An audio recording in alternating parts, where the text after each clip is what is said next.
মধ্যপ্রাচ্যের যুদ্ধ এখন নতুন এক মোড়ে। মিসাইল, ড্রোন আর যুদ্ধবিমান ছাড়িয়ে এবার সরাসরি নিশানায় বিশ্বের সবচেয়ে বড় প্রযুক্তি সাম্রাজ্য। অ্যাপল, গুগল, মাইক্রোসফট, টেসলা সহ 18টি কোম্পানির স্থাপনায় হামলার হুঁশিয়ারি দিয়েছে আইআরজিসি। যে প্রযুক্তি এতদিন যুদ্ধ চালাতে সাহায্য করেছে, আজ সেই প্রযুক্তি হয়ে উঠছে যুদ্ধক্ষেত্র।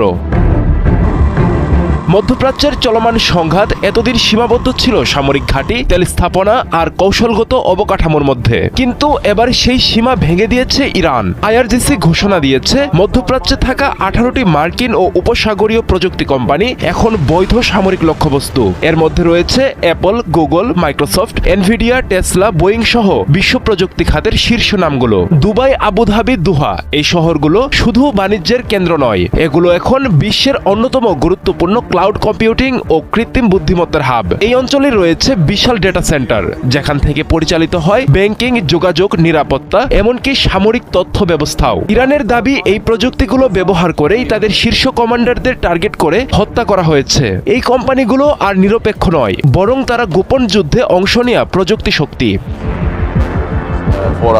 বিশ্লেষকরা বলছেন এটি ইরানের একটি নতুন ইনফ্রাস্ট্রাকচার ওয়ারফেয়ার কৌশল। সরাসরি সামরিক ঘাঁটি নয়, বরং যুদ্ধের মেরুদণ্ড, প্রযুক্তি ও অর্থনীতিকে আঘাত করা। কারণ আধুনিক যুদ্ধ এখন শুধু বন্দুক আর বোমার নয়, এটি ডেটা, অ্যালগোরিদম আর কৃত্রিম বুদ্ধিমত্তার যুদ্ধ। কোম্পানিগুলোর কর্মীদের কর্মস্থল ছাড়ার নির্দেশ দিয়েছে আইআরজিসি। টার্গেট স্থাপনার আশপাশের বাসিন্দাদেরও সরে যেতে বলা হয়েছে। এর ফলে পুরো উপসাগরীয় অঞ্চলে তৈরি হয়েছে আতঙ্ক। ইরানের দৃষ্টিতে এটি প্রতিরোধের একটি নতুন কৌশল। তাদের দাবি, যখন প্রযুক্তি ব্যবহার করে গোপনে হামলা চালানো হয়, তখন সেই প্রযুক্তি অবকাঠামো বৈধ লক্ষ্যবস্তু। এভাবে ইরান বোঝাতে চাচ্ছে যুদ্ধের নিয়ম বদলে গেছে এবং সেই নতুন নিয়মে তারা প্রস্তুত।